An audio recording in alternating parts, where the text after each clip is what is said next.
नमस्कार, capital TV का खास शो ऑपरेशन पाकिस्तान देख रहे हैं आप। मैं हूं आपके साथ पूजा।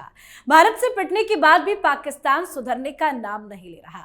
उसने सिंधु समझौते को रद्द किए जाने का मुद्दा अंतर्राष्ट्रीय मंच पर उठाया है, तो वहीं सीडीएस जनरल अनिल चौहान ने ऑपरेशन सिंदूर को लेकर कई बड़े बड़े खुलासे किए हैं। साथ ही बलूच लिबरेशन आर्मी ने बलूचिस्तान के महत्वपूर्ण शहर सुराब पर पूरा नियंत्रण कर लिया है। तो कैसे पाकिस्तान फंसा है, आज इसी पे चर्चा करेंगे। मेरे साथ स्टूडियो में मौजूद हैं कैपिटल टीवी के editor in chief doctor Manish Kumar. Doctor साहब, बहुत बहुत स्वागत है आपका। धन्यवाद। तो ऑपरेशन सिंदूर के बाद से कुछ लोगों के जहन में कई तरह के सवाल उठ रहे हैं।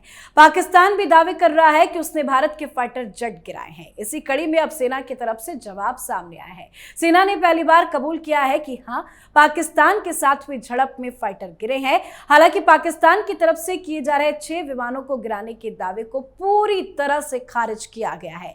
ये बात खुद चीफ ऑफ डिफेंस स्टाफ यानी कि सीडीएस जनरल अनिल चौहान ने कही है। उन्होंने कहा कि जरूरी ये नहीं कि कितने जेट गिराए गए, बल्कि ये देखना जरूरी है कि वो क्यों गिरे। सीडीएस ने कहा कि हमने अपनी गलती पहचानी, उसे सुधारा और 2 दिन के अंदर फिर से सभी विमान उड़ाए और लंबी दूरी पर सटीक निशाने भी लगाए। सीडीएस ने पाकिस्तान के इस दावे को गलत बताया कि उसने 6 भारतीय लड़ाकू विमान गिराए हैं। पाकिस्तान तो लगातार झूठ बोल रहा था, अब सीडीएस ने ही जवाब दे दिया है। क्या क्या बताया उन्होंने? देखिए, सीडीएस की तरफ से एक ऑनेस्ट बात, ये मैं बार बार कहता हूं हिंदुस्तान के सेना और पाकिस्तान के गीदड़ों के बारे में, कि ये बेईमान, झूठे और मक्कार आर्मी है पाकिस्तान की। ये मुंह खोलते हैं तो सिर्फ झूठ बोलते हैं। लेकिन देखिए, हमारे सीडीएस को पहला इंटरव्यू था और जब उनसे डायरेक्ट सवाल किया गया, इन्होंने इधर उधर की बातचीत नहीं की। ये तो उस दिन ही तय हो गया था जब एयर मार्शल भारती ने से ये सवाल किया गया था कि ये 5-5 रफाल गिराए गए हैं, इसके बारे में आप क्या कहेंगे, क्या जानकारी है। उन्होंने कहा था कि ये जानकारी गलत है कि 5-5 रफाल गिरा दिए गए हैं। मैं बस इस वक्त इतना ही कह सकता हूं कि हमारे सारे पायलट्स वो सुरक्षित हैं।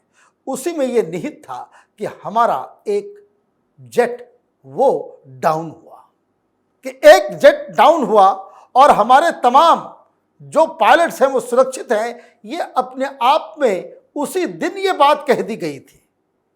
लेकिन राहुल गांधी पूछ रहे थे, पाकिस्तान पूछ रहा था, विपक्ष के लोग पूछ रहे थे और बहुत सारे पत्रकार ये भी सवाल कर रहे थे कि कितने गिरे, कितने गिरे, कितने गिरे। आज जवाब मिल गया, एक गिरा। और ये भी उन्होंने कहा कि किस तरीके से हमें उससे सीख मिली, ताकि हम अगले नेक्स्ट डे हम फिर से खड़े हो गए। और उसके बाद हमने जो तहस नहस किया, जिस तरीके से हमने आतंक मचाया पाकिस्तान के अंदर घुस के, तो वो बिल्कुल साफ है कि सवाल इसका नहीं है कि कितने प्लेन गिरे। उन्होंने साफ साफ कहा कि ये इस लड़ाई से आपने क्या सीखा। पाकिस्तान कुछ नहीं सीखा, हिंदुस्तान ने सीख ली और उसके बाद पाकिस्तान को मुंहतोड़ जवाब दिया। जी, साथ ही सिंधु जल संधि को अनिश्चित काल के लिए स्थगित होने के बाद से पाकिस्तान के मंत्री बौखलाए हुए हैं। उनकी स्थिति रस्सी जल गई लेकिन बल नहीं गया वाली कहावत की तरह हो गई है। पानी के लिए तड़प रहे पाकिस्तान के पीएम शहबाज शरीफ और मुनीर भारत को गीदड़ भभकी दे रहे हैं। पाकिस्तानी प्रधानमंत्री शहबाज शरीफ ने कहा है कि पाकिस्तान भारत को संकीर्ण राजनीतिक लाभ के लिए सिंधु जल संधि को स्थगित रखकर लाखों लोगों का जीवन खतरे में नहीं डालने देगा। शरीफ ताजिकिस्तान की राजधानी दुशांबे में जब ग्लेशियरों के संरक्षण पर 3 दिवसीय अंतर्राष्ट्रीय सम्मेलन को संबोधित कर रहे थे, तब उन्होंने भारत पाकिस्तान द्विपक्षीय सिंधु जल संधि का मुद्दा उठाया। क्यों इतने ज्यादा बौखलाए हुए हैं शहबाज? भाई, वो ग्लेशियर को बचाए, कहाँ हिंदुस्तान की चीजों में पड़ रहे हैं। वो पूरी दुनिया में घूम घूम के हिंदुस्तान के खिलाफ ये प्रोपेगेंडा कर रहे हैं कि ये जो जल संधि रोकी गई है, इससे लाखों लोगों की हालत खराब हो जाएगी। ये जल पे पाकिस्तानियों का अधिकार है, गरीब लोग मारे जाएंगे।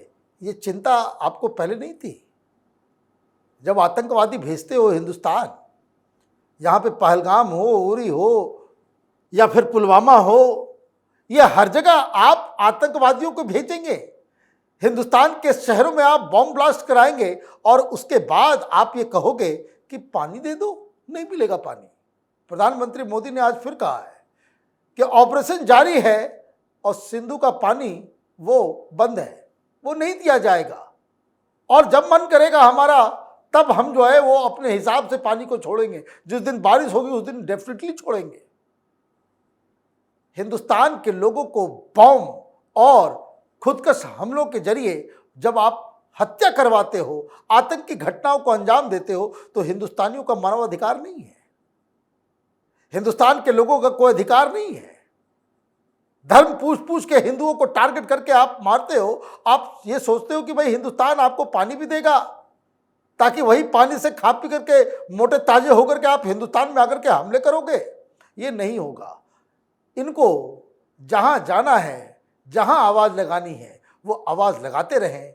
हिंदुस्तान को कोई फर्क नहीं पड़ता, क्योंकि भारत के प्रधानमंत्री ने साफ कर दिया है कि या तो खून बहेगा या तो पानी बहेगा। जी, इस बीच बलूच लिबरेशन आर्मी ने बलूचिस्तान के महत्वपूर्ण शहर शुराब का पूरी तरह से अपने कब्जे में ले लिया है। बेले के प्रवक्ता जैद बलूच की ओर से जारी एक बयान में इसकी पुष्टि की गई है।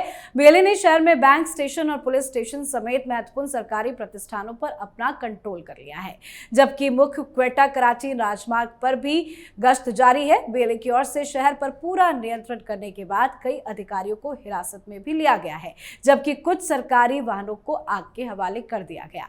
बेले कमांडरों का दावा है कि उसने शहर के सभी सरकारी संस्थानों को कब्जे में ले लिया और कई जगहों से पाकिस्तानी सेना को खदेड़ भी दिया गया है।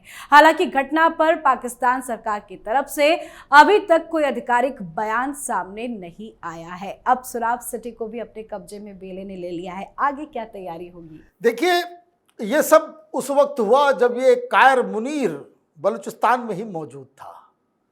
अजीब कहानी घट रही है वहां पे। देखने को आप देखिए कि पाकिस्तान में बलूचिस्तान को लेकर के जो लगातार खबरें आ रही थी, अब स्थिति ये हो गई है कि इस हिसाब से वहां के लोग भाग पड़े। पूरा शहर के ऊपर बीएलए का कब्जा होने का मतलब ये है कि there was no resistance. No resistance का मतलब कि बीएलए के सामने पाकिस्तान की आर्मी, पुलिस और उसके पैरामिलिट्री, उसके रेंजर्स वो टिक नहीं पाए। अब ये खबर तो काफी समय हो गया, इस्लामाबाद से कोई घोषणा नहीं हुई। 2 दिन पहले आपने 4 बीएलए के लड़ाके मारे थे, तो प्रधानमंत्री आकर के कह रहे थे, ट्वीट कर रहे थे कि इंडियन स्पॉन्सर्ड टेररिस्ट को हमने मार दिया। और अभी इन लोगों ने पूरी तरीके से कब्जा कर लिया। आपके मुंह में दही जमी हुई है। इसका कारण क्या है?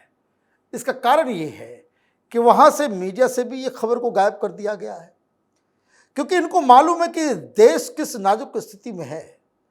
एक जगह गिरा, एक बलूचिस्तान में विद्रोह हुआ, बगावत हुआ, वो जैसे ही गिरेगा तो सिंध भी गिरेगा, खैबर पख्तूनवा भी गिरेगा, पीओके भी गिरेगा। ये सारी चीजें ऑटोमेटिकली अपने आप होती चली जाएंगी, क्योंकि जिस हिसाब से कब्जा किया गया है वो बड़ा बेहतरीन है। वो जिधर जिधर से बीएलए के लड़ाके 2 निकल रहे हैं, साथ में 100 वहां की जनता जो है वो साथ आ जा रही कि भाई भगाओ पाकिस्तानियों को। बैंक पे कब्जा कर लिया, तमाम हॉस्पिटल के ऊपर कब्जा कर लिया। बैंक कब्जा का मतलब तो बहुत बड़ी बात हो गई, और शहर में एक ही बैंक तो होता नहीं है। वहां के कमिश्नर के दफ्तर में ये लोग चले गए, तो कमिश्नर के पास कुछ सिक्योरिटी गार्ड थे और उन्होंने कुछ रेसिस्टेंस दिखाने की कोशिश की, कुछ गोलियां चली, वहीं पे उसको मार दिया गया। दफ्तर के अंदर सफोकेट करके मार दिया गया। और पुलिस वाले या आर्मी वाले, वो बताया ये जा रहा है कि कुछ दिन पहले से ही ये लोग भाग रहे हैं, क्योंकि उनको ये मालूम चल रही है कि ज़्यादा से ज़्यादा पाकिस्तान के लोग, लड़के बलूचिस्तान वाले, वो बीएलए का पार्ट हो रहे हैं। वहाँ पे रेसिस्टेंस मूवमेंट बहुत ज़्यादा बढ़ रहा है। दूसरी दिक्कत ये हो रही है कि वहाँ से भाग के आओगे सिंध में अलग पानी का लफड़ा चल रहा है। वहाँ हाईवे के ऊपर कहीं पे भी लोग खड़े हो जा रहे हैं, पुलिस वाले को पीटना शुरू कर दे रहे हैं, मिलिट्री वालों को पीट रहे हैं। तो आप ये देखिए कि किस तरह के चक्रव्यूह के अंदर पूरा का पूरा पाकिस्तान पहुंच गया है। मार्क क्या करनी है कि अगर बीएलए इसी तरीके से 2-3 शहर और वो अपने कब्जे में ले लेता है तो पाकिस्तान तो गए हो, फिर तो पाकिस्तान के टुकड़े टुकड़े हो जाएंगे। राजनाथ सिंह ने कल जो कहा था कि 4 टुकड़े में बट जाएगा, ये ऑटोमेटिकली हो जाएगा। जी, बहुत बहुत धन्यवाद सर। धन्यवाद। तो पाकिस्तान बौखलाया हुआ है, भारत का पाकिस्तान के खिलाफ प्रहार जारी है। अंतर्राष्ट्रीय मंच पर भी पाकिस्तान बुरी तरह से फंसा हुआ है और ये तो शुरुआत है, पाकिस्तान पर भारत का ऑपरेशन लगातार जारी है। तो आप अपनी राय कमेंट करके लिखिएगा। देखते रहिए कैपिटल टीवी। नमस्कार।